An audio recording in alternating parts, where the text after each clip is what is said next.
जहां दूसरी company market में बने रहने के लिए इलेक्ट्रिक और अल्टरनेटिव फ्यूल्स पर काम कर रहे हैं, तो वहीं भारत की third largest two wheeler manufacturing company Bajaj auto ने दुनिया की पहली सीएनजी से चलने वाली मोटरसाइकिल लॉन्च कर दिया है। बजाज की यह मोटरसाइकिल फेमस हो या ना हो यह अलग बात है, लेकिन इस बाइक के लॉन्च होने से टू व्हीलर सेक्टर में एक नई रिवॉल्यूशन देखने को मिलने वाली है और धीरे धीरे लगभग सभी कंपनियां सीएनजी बाइक लॉन्च करने के प्लान बना रहे हैं। ऑटोकार इंडिया की रिपोर्ट के अनुसार टीवीएस मोटर साल के एंड में या फिर अगले साल सीएनजी स्कूटर लॉन्च करने वाली है, जो दुनिया की पहली सीएनजी स्कूटर हो सकती है। तो अगर आप पेट्रोल के बढ़ते कीमत से परेशान हैं और इलेक्ट्रिक मोटरसाइकिल पसंद नहीं आ रहा है, तो आपके लिए एक मार्केट में नया ऑप्शन आ गई है। आप इस चीज को कंसीडर कर सकते हैं। तो आज की इस वीडियो में हम इस मोटरसाइकिल की इंजीनियरिंग को समझने वाले हैं कि आखिर बजाज को क्यों एक सीएनजी मोटरसाइकिल की जरूरत पड़ी, जब सभी कंपनियां इलेक्ट्रिक मोटरसाइकिल लॉन्च कर रही है, लेकिन बजाज उन सब से अलग हटके सीएनजी मोटरसाइकिल लॉन्च किया। तो क्या सीएनजी मोटरसाइकिल का फ्यूचर्स है, क्योंकि सीएनजी का भी प्राइस लगभग दिन पर दिन बढ़ता ही जा रहा है। इसके साथ साथ सबसे बड़ा कंसर्न है इस गाड़ी की सेफ्टी को लेकर।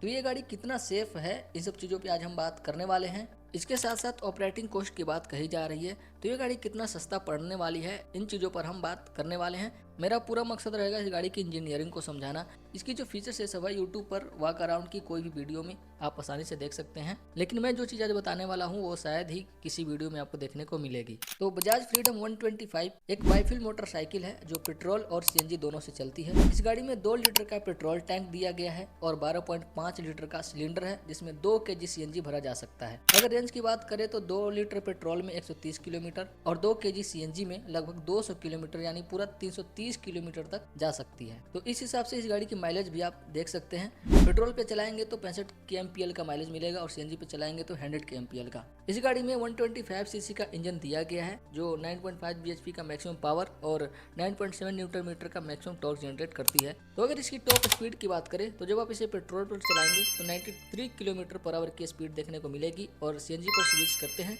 तो 90 किलोमीटर पर आवर की टॉप स्पीड से ये गाड़ी चल सकती है। कंपनी ने क्लेम किया है कि इस मोटरसाइकिल का ऑपरेटिंग कॉस्ट नॉर्मल मोटरसाइकिल से 50% कम होने वाला है, लेकिन कैसे ये चीज़ बहुत कम लोगों को समझ आ रहा है। तो चलिए मैं आपको समझाने की कोशिश करता हूँ। तो अभी हम बजाज के ऑफिशियल साइट पर आ चुके हैं। यहाँ पर कुछ डिटेल्स देनी है, जैसे कि एक दिन में आप कितना किलोमीटर बाइक चलाना चाहते हैं या फिर चलाते हैं। तो हमने 200 किलोमीटर सेट कर दिया है। अब यहाँ पर पेट्रोल माइलेज सेट करने हैं, मतलब कि आप अभी जो मोटरसाइकिल यूज कर रहे हैं वो गाड़ी कितनी माइलेज देती है, या फिर आप फ्रीडम सीएनजी के अलावा कोई और गाड़ी देख रहे हैं तो उसकी माइलेज क्या है यहाँ पर सेट करनी है। फिलहाल के लिए हम 50 पर सेट कर रहे हैं। अब यहाँ पर पेट्रोल का प्राइस शो कर रहा है और यहाँ पर सीएनजी का।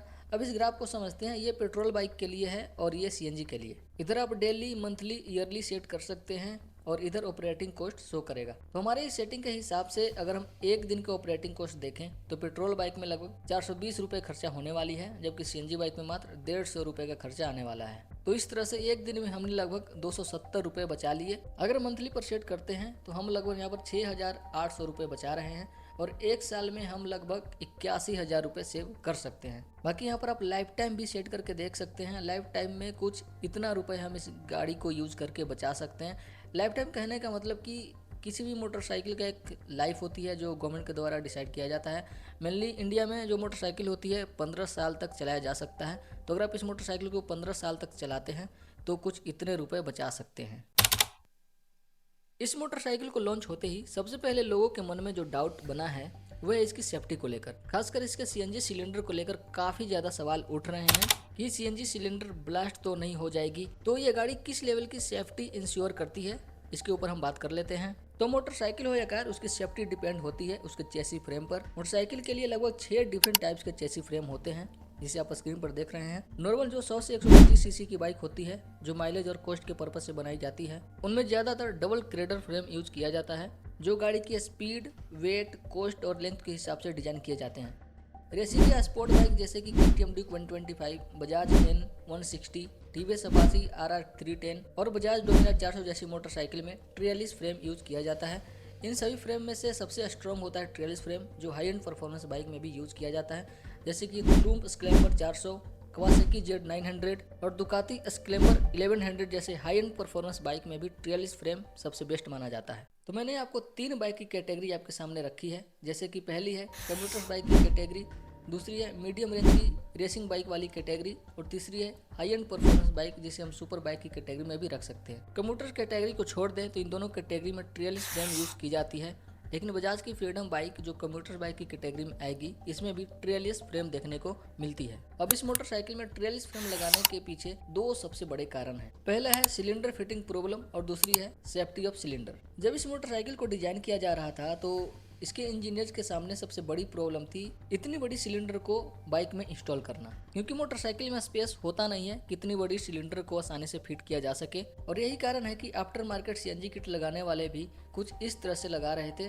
जो कहीं से भी सेफ नहीं था, और तो और गाड़ी की लुक और परफॉर्मेंस भी काफी ज्यादा बिगड़ जाती थी। तो बजाज के इंजीनियर्स के सामने भी यह एक बहुत बड़ी प्रॉब्लम थी और इसका सॉल्यूशन के लिए उन्होंने ट्रेलिस फ्रेम को चुना, जिसमें कुछ इस तरह से सीट के नीचे सीएनजी सिलेंडर को फिट किया गया। हालांकि ट्रेलिस फ्रेम बाकी फ्रेम से थोड़ी सी महंगी भी होती है, इसलिए इस गाड़ी का जो कीमत है कम्यूटर्स बाइक के मुकाबले थोड़ी सी ज्यादा है। इस मोटरसाइकिल में ट्रेलिस फ्रेम लगाने का दूसरा सबसे बड़ा कारण था सिलेंडर की सेफ्टी, क्योंकि ट्रेलिस फ्रेम अपने आप में एक सबसे मजबूत फ्रेम होती है और इस फ्रेम के अंदर अगर कोई चीज रखा रहेगा तो उसके सेफ होने का चांसेस काफी ज्यादा बढ़ जाते हैं। इसके साथ साथ इस मोटरसाइकिल में यूज किया जाने वाला सीएनजी सिलेंडर कोई मामूली सिलेंडर नहीं है कि एक होलो सिलेंडर को इसमें लगा दिया, बल्कि ये सिलेंडर पेसो यानी petroleum and explosive safety organisation द्वारा सर्टिफाइड है, जो सरकार की सेफ्टी स्टैंडर्ड को फॉलो करता है। पेसो एक गवर्नमेंट ऑर्गेनाइजेशन है जो कि explosive material, petroleum, CNG, pressure vessels, gas cylinder जैसे डेंजरस सब्सटेंसेस की सेफ्टी पर काम करती है। पेसो से सर्टिफाइड कराना ही अपने आप में एक बहुत बड़ा चैलेंज है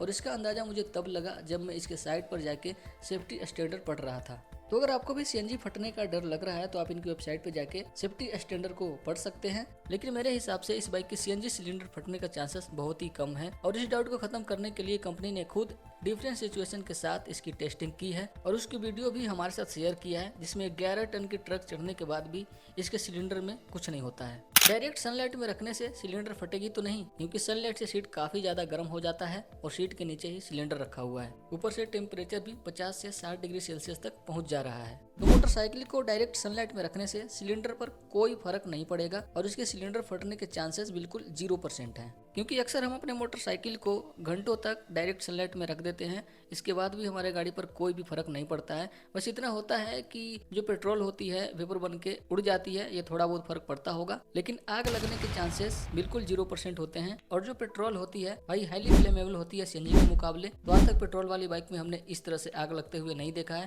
तो सीएनजी में भी चांसेस बहुत ही कम होते हैं। इसके साथ साथ पेट्रोल की auto ignition temperature 280 degree Celsius होती है, जबकि सीएनजी का होता है 540 डिग्री सेल्सियस। तो आप देख सकते हैं लगभग आधे का फर्क है। तो डायरेक्ट सनलाइट की वजह से आग लगने के चांसेस न के बराबर हैं। ऊपर से सीएनजी सिलेंडर की लेयर काफी मोटी होती है। गूगल विकिपीडिया के अनुसार सीएनजी व्हीकल पेट्रोल व्हीकल से काफी ज्यादा सेफ होते हैं, क्योंकि दोनों की ऑटो इग्निशन टेम्परेचर काफी अलग होते हैं। सीएनजी मोटरसाइकिल का सक्सेस रेट 3 फैक्टर पर डिपेंड करने वाले हैं, जो कि पहली है अवेलेबिलिटी ऑफ सीएनजी, दूसरी है सीएनजी प्राइस और तीसरी है गाड़ी की लुक और डिजाइन। तो अगर इन तीनों फैक्टर की बात करें तो पूरे इंडिया भर में मात्र 6500 ही सीएनजी फिलिंग स्टेशन है, जबकि अगर पेट्रोल पंप की बात करें तो पूरे इंडिया भर में 80,000 से ज्यादा पेट्रोल पंप्स हैं। पेट्रोल पंप्स के मुकाबले सीएनजी फिलिंग स्टेशन की संख्या काफी ज्यादा कम है और एक बड़ा फैक्टर माना जा सकता है इस गाड़ी की सक्सेस रेट को लेकर, क्योंकि बहुत सारी स्टेट में सीएनजी फिलिंग स्टेशन है भी नहीं और इस गाड़ी की पेट्रोल टैंक की कैपेसिटी भी मात्र 2 लीटर का ही है। तो इस हिसाब से बात करें तो इस गाड़ी का सक्सेस होने के चांसेस थोड़े से ढीले पड़ रहे हैं। तो भारत में सीएनजी की प्राइस फिलहाल 77 रुपये पर केजी है और पेट्रोल की 95 रुपये पर लीटर, तो लगभग 18 रुपये का फर्क देखने को मिल रहा है। लेकिन अगर हम इन दोनों फ्यूल की प्राइस इंक्रीजिंग रेट देखें तो साल 2020 में पेट्रोल का कीमत था लगभग 73 रुपीज़ और अभी है 95 रुपीज़। लेकिन अगर सीएनजी की बात करें तो 2020 में सीएनजी का कीमत था 48 रुपीज़ और अभी है 77 रुपीज़। तो 4 साल में पेट्रोल मात्र 22 रुपीज़ महंगा हुआ है, लेकिन अगर सीएनजी की बात करें तो यह 30 रुपये महंगा हो गया है। तो अगर इंक्रीजिंग रेट के हिसाब से देखें तो एक न एक दिन सीएनजी का प्राइस है ऑलमोस्ट पेट्रोल के प्राइस के बराबर ही आ जाएगा, तो बहुत ज़्यादा डिफरेंस देखने को नहीं मिलेगी। लेकिन सीएनजी के साथ एक चीज़ फ़ायदा होने वाला है कि जो पेट्रोल वाली गाड़ियाँ 1 लीटर में 70 या फिर 50 किलोमीटर चलेगी, वही सीएनजी की गाड़ियाँ 100 या 120 किलोमीटर भी चल सकती है। जैसे कि अगर हम फ्रीडम की बात करें तो फ्रीडम 1 लीटर पेट्रोल में 65 किलोमीटर जाएगी, जबकि 1 केजी सीएनजी में 100 किलोमीटर जा सकती है। तो ये माइलेज का फर्क देखने को मिल सकती है दोनों फ्यूल में। दोनों फ्यूल का प्राइस बेशक सेम हो जाए, लेकिन तब भी आपको फायदा सीएनजी से ही होने वाला है। अगर फ्यूल प्राइस के हिसाब से इस गाड़ी की सक्सेस रेट को देखें, बहुत कम ही कस्टमर होंगे जो इस गाड़ी की तरफ जाएंगे, क्योंकि सीएनजी और पेट्रोल का प्राइस ऑलमोस्ट सेम ही होने वाला है आने वाले कुछ सालों में। तो इस मामले में भी इस गाड़ी का फेल होने के चांसेस ज़्यादा ही लग रहे हैं।